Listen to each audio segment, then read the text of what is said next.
tudo de modo que a maior guerra jamais travada não se torne uma guerra secreta. Fala galera, aqui é o Marcelo e sejam bem-vindos de volta à Batcaverna. E aqui no canal nós já mostramos, como o desenho lá do Homem-Aranha dos anos 90, ele foi um dos primeiros a adaptar a ideia do Aranhaverso, que hoje é muito difundida. Mas e se eu disser para vocês que não parou por aí? Isso porque no arco anterior a esse do Aranhaverso, o desenho foi lá e fez o seu próprio evento do Guerras Secretas. Isso mesmo, e esse desenho foi o primeiro a fazer uma adaptação dessa saga fora dos quadrinhos. Que é isso. Então, no vídeo de hoje, nós vamos fazer aqueles resumos e análise de episódios de séries animadas. E dessa vez nós vamos falar aí de um desenho da Marvel, esse do Homem-Aranha dos anos 90, que muita gente conheceu, talvez o herói pela primeira vez. E vamos contar então as 3 partes aí desse arco que aconteceu no desenho, que adaptou o Guerras Secretas, e que teve muitas participações especiais. Vamos falar de tudo isso depois da abertura.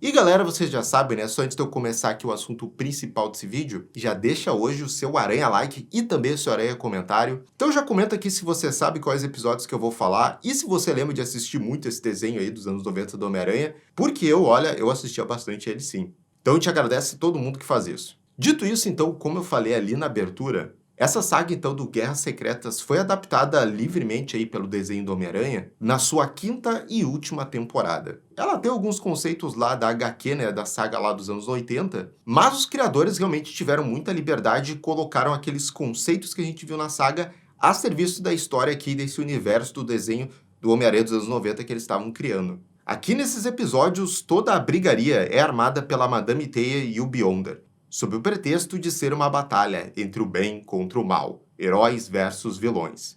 Isso serviria de teste para os dois verem se o Homem-Aranha conseguiria liderar os Homens-Aranhas do multiverso contra o Aranha Carnificina, que queria destruir todos os universos. Ou seja, então aqui a gente tem uma preparação para aquele arco lá do Aranhaverso que a gente já comentou aqui no canal. Então esses são os episódios que antecederam aquela última saga do desenho. E assim, tem muitas aparições de vilões e heróis da Marvel nesses 3 episódios. Alguns inéditos no quesito animações da Marvel. E bom, agora vamos começar o resumo então dessa saga do Guerras Secretas do desenho do Homem-Aranha dos anos 90. O primeiro episódio se chama A Chegada e inicia com uma conversa entre a Madame Teia e o Peter. Ela o está enviando para um lugar desconhecido e o herói não consegue fazer nada para parar isso. Depois, o Beyonder fala com a Madame Teia. E ele tem suas dúvidas em relação ao potencial desse Homem-Aranha. E a Madame então fala para ele testá-lo. O Miranha então conhece o Beyonder, que explica que ele e a Madame Teia são entidades além da sua compreensão e que se interessam pela Terra. Pode me chamar de Beyonder.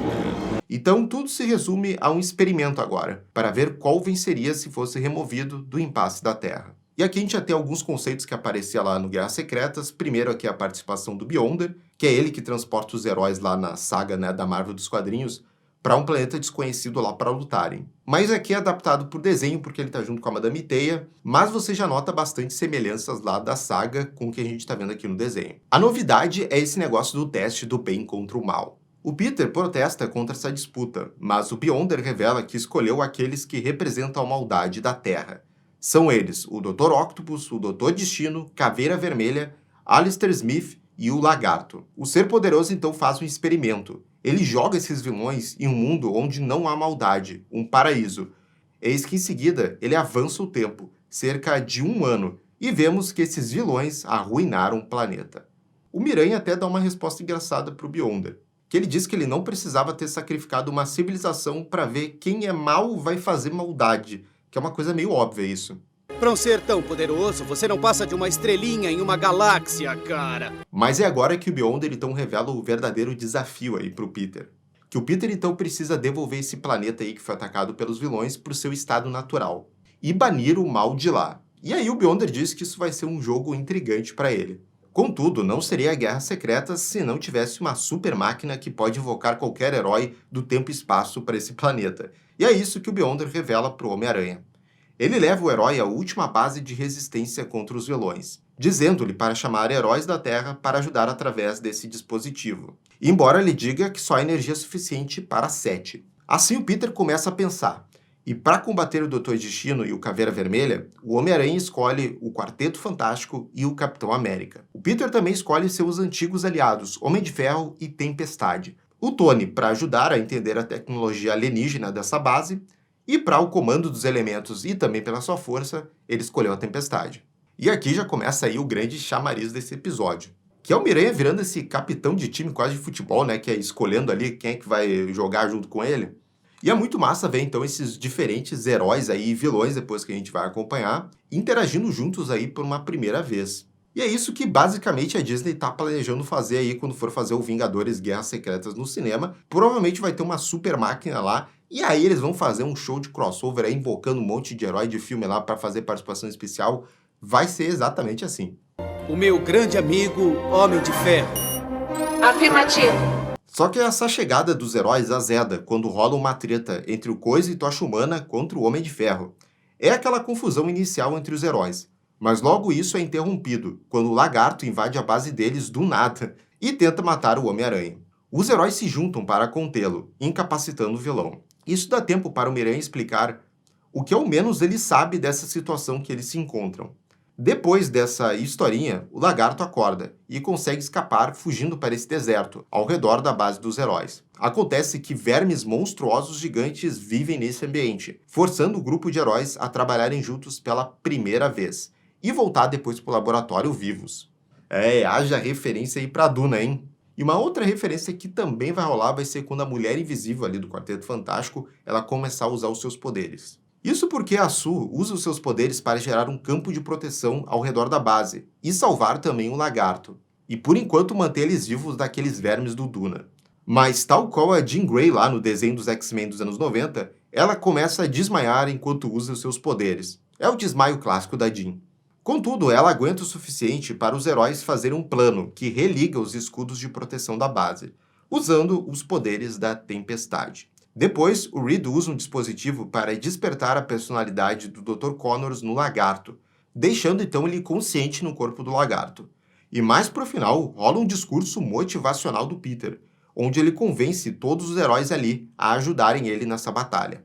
A Madame Teia assiste isso com Beholder, orgulhosamente, observando como o Homem-Aranha mostra a liderança necessária para completar esse desafio. Mas o Beholder é neutro, e ele diz que espera que ela esteja certa. E aqui acaba então essa primeira parte do arco do Guerras Secretas. E tem um detalhezinho que no final desse episódio tem um diálogo do Homem-Aranha, onde ele fala o nome da saga dos quadrinhos. É bem forçado, isso porque ele revela que ele vai usar ao longo desses 3 episódios uma espécie de gravador, né, então para registro disso, porque ele acha que isso vai se perder, as pessoas vão esquecer do que isso aconteceu. E aí ele fala que ele espera que com esse registro essas guerras não sejam secretas. Tudo de modo que a maior guerra jamais travada não se torne uma guerra secreta. Olha aí o título da HQ. A segunda parte se chama A Punição do Caveira Vermelha. E ela inicia com um time inusitado, Blade, Morbius e a Gata Negra, lutando contra a rainha dos vampiros, Mion, que é a mãe do Blade. Isso tudo é só um prólogo para mostrar a Gata Negra indo parar naquele mundo onde está rolando a treta das Guerras Secretas. O Peter que teve a ideia de trazer a Felícia ali, pois os heróis estão planejando uma ofensiva contra o castelo do Caveira Vermelha. O Miranha acha que as habilidades da Gata Negra serão bem-vindas nesse plano. Só que quando a Felícia chega ali, ela tá a pé da vida com o Peter quando ela acaba sabendo de toda essa história. Até porque ela diz que estava numa missão importante e tá se importando lá com os seus 2 aliados. Fora que para esse ataque aí contra a base do Caveira Vermelha, a equipe aí tá desfalcada, teve aí um desfalque. E os desfalques são o Quarteto Fantástico, que foi verificar, né, a base aí do Dr. Destino, né, para ver onde é que ele tá. E o outro desfalque é a Tempestade, que tá ajudando lá os habitantes locais. Na base do Caveira, o Smith revela ao vilão sua nova criação, esse robozão chamado Cyber Skull. E além desses 2 vilões, o Dr. Octopus também tá lá. E aí, eu não tô brincando, rola uma conexão da Gata Negra com o Capitão América, pois o pai dela tinha agido como espião do Caveira Vermelha para roubar a fórmula do super soldado. Isso, lá na década de 40. Mas aí, quando o garotinho decorou a fórmula e descobriu as reais intenções do vilão, ele fugiu. E no presente, no cânone do desenho, a Gata Negra, alguns episódios atrás, chegou a testar essa fórmula que o pai dela tinha decorado e deu certo. Ela tem agora os mesmos poderes do Capitão. E sim, isso realmente aconteceu. E aí eu só penso se tivesse acontecido nos dias de hoje, o que iam falar sobre isso. E pior, o Peter ele fica vendo o Capitão América ali, a Felícia, os dois meio que dando um flertezinho também, e aí fica com um ciúminho. Sério, tudo isso acontecendo no meio das Guerras Secretas, é isso mesmo? O caminho até a base do Caveira é repleto de abalos sísmicos, e por pouco os heróis são pegos por rochas e essa lava. O coitado do Homem de Ferro fica sem energia na sua armadura, e o Lagarto salva o dia com esse concerto provisório do herói. Enquanto os locais começam um ataque à fortaleza do Caveira junto com a Tempestade, o grupo do Miranha se infiltra nela por uma outra frente. Uma batalha se inicia lá dentro e rola uma reviravolta aqui. O Smith se alia aos heróis, dizendo que ele quer voltar para casa e entende que os outros vilões jamais iriam cooperar juntos. Assim, a melhor opção é o Miranha e seu grupo. Com a ajuda dele, eles conseguem desativar aqueles super robôs que estavam fora da base lutando contra os locais. Mas enquanto tudo isso estava rolando aí, a gente não pode esquecer de uma das maiores rivalidades aí dentro da Marvel. Caveira Vermelha com a Gata Negra. Isso porque a Felícia antes tinha ido sozinha, né? Ela olhou o Caveira Vermelha e falou, vou vingar meu pai. E saiu correndo atrás lá do Caveira Vermelha sozinha. Ela chega a encontrar o Caveira, mas o Dr. Octopus captura ela de surpresa. O Miranha e a sua trupe chegam até o hangar da base, por onde o Caveira estava escapando numa nave. Eles conseguem libertar a Gata Negra, contudo, os vilões conseguem escapar por pouco. Depois rola uma conversa do Peter tentando se desculpar com a Felícia, quando do nada ela já diz que tá tudo de boas e dá um beijo nele. Você, Homem-Aranha, você é um líder e tanto, e eu não gostaria de ter perdido toda essa ação com você por nada neste mundo. Na nossa Terra, é revelado que o Blade e o Morbius sobreviveram, e ficam imaginando onde será que a Gata Negra está. E a outra coisa que eles tentam trabalhar aqui, colocando a Felícia, né, a Gata Negra, junto com o Peter, é porque alguns episódios atrás, né, a Mary Jane meio que tinha morrido aí, tinha tido todo um arco aí com a Mary Jane ressuscitando, mas na verdade era um clone feito de água lá. Ou seja, que a Mary Jane, por enquanto, ela tinha sido declarada morta, e aí eles estavam tentando ensaiar talvez aí um novo relacionamento pro Peter. Mas isso é algo que mal é trabalhado, eles esquecem já para a terceira parte e pro arco seguinte também. A terceira e última parte, chamada Destino, volta então o foco para o quarteto, que tinha ido para a Nova Latvéria, que é assim que se chama a base do Destino nesse planeta. A equipe então do Homem-Aranha, depois do ataque na base do Caveira Vermelha, chega nessa região, e eles têm de lutar contra esse robozão inseto. E durante essa luta, o Miranha nota que quando o Connors fica com mais raiva, ele pede controle do seu lado humano. Mais tarde, eles encontram o Quarteto Fantástico nocauteado. Eles tinham caído numa armadilha. E realmente isso foi demais para o homem mais inteligente do mundo. E tem um detalhe, o Destino capturou somente o Coisa. Viram, não é só no MCU não que nós temos o Reed Richards, que é o homem mais inteligente do mundo, mas não é. E acontece então que no Castelo do Destino, o vilão ele prendeu o Coisa e começou a torturar eles para saber o que realmente está acontecendo ali nesse universo. Até porque isso é um detalhe curioso, de fato, porque o Beyonder, ele explicou mais ou menos as regras ali do jogo e o que realmente está acontecendo só pro Miranha. E o Miranha contou mais ou menos o que ele interpretou, né, pros outros heróis. Agora, da parte dos vilões, ele mal tem ideia do que está acontecendo. Eles simplesmente foram parar naquele universo, dominaram aquele planeta lá, fizeram a base deles, e é isso. Eles realmente só quiseram fazer maldade nesse mundo, e ponto final. E o desenho acha agora um momento bom para contextualizar quem é o Quarteto Fantástico. Isso quando o Reed se mostra com muita raiva pelo Coisa ter sido sequestrado, e o Johnny fala que o Reed se culpa por isso. Aí rola uma mini explicação da origem da equipe. Dentro desse país do destino, os heróis veem que o vilão criou uma sociedade perfeita, tudo parece bem. Então, o vilão os convida através de um anúncio para o visitarem no seu castelo. E esse momento da origem explicada aí realmente é curioso, né? Porque o quarteto, se eu não me engano, até esse momento não tinha aparecido em um momento ali no Homem-Aranha dos anos 90, na série dele. Logo aí até faz sentido eles fazerem uma explicação de quem são eles, né? O Quarteto Fantástico, o que aconteceu na origem deles. Mas é estranho eles realmente colocarem isso já no final, né, dessa saga, na última parte. Afinal, esse desenho também do Homem-Aranha dos anos 90 foi a porta para muita gente, né? Então, muita gente não conhece ele dos quadrinhos ou não lê nada. E aí pode ser a primeira vez que muita gente conheceu aí quem é Quarteto Fantástico, os poderes dele e até o vilão, né, o Dr. Destino. Assim que eles entram no castelo, rola uma surpresa. O Coisa em versão humana, como o Ben Grimm. O Destino já aparece e fala que deu de presente para o Ben esse relógio tecnológico, que permite ele mudar a sua aparência quando quiser. O vilão explica que a sua sociedade, o seu país, de fato é perfeito, e ele protege a sua população dos outros vilões. Inclusive, ele joga na cara do Reed que ele conseguiu curar o Ben, e não ele. Olha o que fiz por Ben Grimm. Enquanto aí vemos que o próprio vilão conseguiu curar a sua aparência, né? Porque ele tá com o rosto aí perfeitinho. E poxa, essa parte aqui do Destino é de longe a melhor parte aqui dessas 3 partes, né, do Guerras Secretas. Que a primeira é mais uma reunião ali dos heróis, ele enfrentando aqueles vermes e deu. E a segunda do Caveira Vermelha é qualquer coisa, né? O vilão mal faz nada, né? E nós nem temos nada entre o Capitão América e o Caveira Vermelha. Mas aqui a gente já tem essa rivalidade aí do Destino contra o Reed. Fora que a gente vê também o Dr. Destino criando essa sociedade utópica dele. É bem mais interessante que qualquer uma das outras partes. O Reed perde a paciência com essa provocação do vilão, e isso dá abertura para o Dr. Destino prender os heróis com esses robôs dele. Ele diz que os heróis irão para julgamento. E sim, o Coisa cai no papinho do vilão, não sei como, e revela todo aquele plano do Beyonder pro Destino.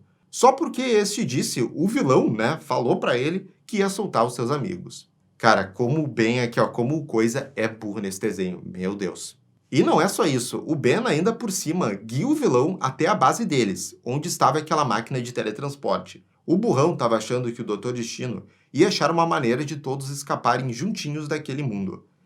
Eis aqui o que o vilão faz. Ele usa essa máquina para se teletransportar para um asteroide próximo onde estava a Madame Teia e o Beyonder. Ele aparece rapidinho lá nesse asteroide, usa sua arma de separador de matéria, que ele tira do nada, e usa ela no Beyonder, para que o vilão absorvesse seus poderes se unindo a ele. Com isso, o Destino praticamente agora tem poderes de um deus. Ele virou até um Dr. Manhattan aqui. E, de novo, não há limites aqui para a burrice do Ben nesse desenho. E aí você pode se perguntar, pô, mas Marcelo, como é que o Destino sabia que a Madame Teia e o Beyonder estavam num asteroide próximo ali daquele planeta? E assim, o desenho ele vem com um flashback, uma desculpinha muito da esfarrapada. Porque eles mostram que quando o Destino estava sendo teletransportado lá pelo Beyonder na primeira vez, ele tinha tipo um sensor de energia lá, e aí quando ele estava chegando no planeta, ele viu, né, que olha, tem um sensor de energia aqui muito forte nesse asteroide. E aí ele deixou essa informação guardada, e agora ele pôde usar essa informação porque ele sabia que tinha um ser muito poderoso lá. É muito preparo desse Dr. Destino. Agora, com os poderes do Beyonder, o Destino consegue teletransportar todo mundo para o seu castelo. Todos menos os vilões, que ele já tira da história ao mandar eles de volta para a Terra. Sim, assim se encerra a participação dos outros vilões. O Miranha tenta um discurso no Jutsu, no Destino, dizendo que nenhum humano conseguiria suportar o peso dos poderes do Beyonder. Mas o Victor diz que é exatamente isso que ele queria. Esse é o seu destino. Olha só o jogo de palavras. Ele rapidamente teletransporta os heróis para um deserto longe do seu castelo. Agora, por que ele não acabou com os heróis ali mesmo, quando ele poderia, aí isso realmente não fica respondida a questão. Até porque depois ele acha melhor jogar uma grande montanha em cima ali dos heróis. Isso realmente faz mais sentido. Jogar essa grande montanha aqui neles é um esforço que faz o Destino entrar num soninho profundo. Já do lado dos heróis, eles conseguem sobreviver a esse ataque. E ao ver os seus companheiros todos cansados e quase desistindo, o Miranha se sente responsável por eles estarem ali e decide ir sozinho até o castelo do Destino. Lá dentro, ele encontra o Ben na sua forma de Coisa, enfrentando essas criaturas. Tem várias delas, e todas estão saindo de uma aura estranha que estava saindo do Destino. Quando o Miranha confronta o vilão, mostrando o mal que o subconsciente dele estava fazendo, ele perde totalmente a calma. O restante dos heróis chega ali, distraindo o Dr. Destino. Mas o vilão tá poderoso demais. E parece que vai acabar com todo mundo muito rápido. Mas é aí que, vejam só, o Ben usa aquela mesma arma que o vilão usou nos poderes do Beyonder contra ele. E assim consegue então derrotar, o separando dos poderes da entidade. De fato é bem ruizinho aqui esse final. A maneira como eles derrotam o Destino era bem óbvia, né? Fora também a burrice do vilão de deixar essa arma que poderia destruir ele logo do ladinho ali para qualquer um poder pegar. Com seus poderes restaurados, o Beyonder reúne todos os heróis nesse tabuleiro de xadrez em 3D no espaço. Ele diz que vai retornar todos eles em segurança para a Terra, e eles vão esquecer de tudo que viveram nessa missão. O Ben fica triste, pois vai perder aquela tecnologia de mudar a sua forma. Os aliados do Miranha se despedem dele, e aí vem outra reviravolta. O Peter se dá conta de que o Beyonder deixou o Destino usar os seus poderes, mas ele poderia tê-lo parado a qualquer momento. É então que, finalizando o episódio, o Beyonder fala que o maior desafio do Miranha está à sua espera, e que ele precisava ter certeza que a sua liderança era exemplar. E galera, esse foi então o arco do Guerras Secretas que o desenho do Homem-Aranha dos anos 90 adaptou. E reassistindo hoje, você realmente nota quanto ele é rushado assim, em diversos momentos, né? Ele é muito apressado, principalmente na parte de resolver as suas questões. Ele pode construir muito bem a ideia ali, esse conceito que era dos vilões, né? Tendo que ser derrotados nesse planeta hostil, e o Homem-Aranha convocando esses outros heróis. Isso é muito maneiro, só que o problema é que não tem muito espaço e também muito tempo para desenvolver muita coisa. As partes mal se conversam uma entre a outra, e de longe essa última parte envolvendo o Dr. Destino é a melhor coisa aí desse Guerras Secretas. Porque o vilão é muito bom, você vê a urgência dele, dos poderes que ele consegue usar o Beyonder, é muito melhor do que os outros vilões, porque o Caveira Vermelha é o outro que tem algum certo destaque, mas de resto os outros ali são muito mais coadjuvantes. O Dr. Octopus mal aparece direito, mal tem o que fazer. Então esses episódios eles são muito lembrados muito mais pelo impacto, né, a novidade que foi eles realmente adaptarem o Guerras Secretas ali, já que eles foram o primeiro a fazer isso. Então muita gente lembra isso, né? Até porque eles conseguiram reunir esses heróis juntos aí pela primeira vez. Então é muito mais pela nostalgia em si. Agora, quando você vai realmente analisar esses episódios, eles não são bons não, tá? Mas pra mim valeu por realmente ver como que eles tinham feito esse arco aqui, porque eu lembrava muito mais do Aranhaverso do que esse do Guerras Secretas. Mas galera, essa é a minha opinião, agora eu quero saber de vocês. Vocês lembram a primeira vez que vocês viram esse crossover acontecendo? Deixa aqui nos comentários e já coloque se vocês preferem essa saga aqui do Guerras Secretas ou do Aranhaverso. E já sabe também, né, galera, se inscreve aqui no canal e clica no sininho de notificação para ter todas as atualizações aqui da Batcaverna. E se quiser apoiar ainda mais o canal, nós temos o Seja Membro, né, o clube de canais aqui no YouTube. Tem vários extras bem legais, como o grupo do WhatsApp. Tem o link do projeto aqui na descrição desse vídeo. Até a próxima, gente. Tchau, tchau.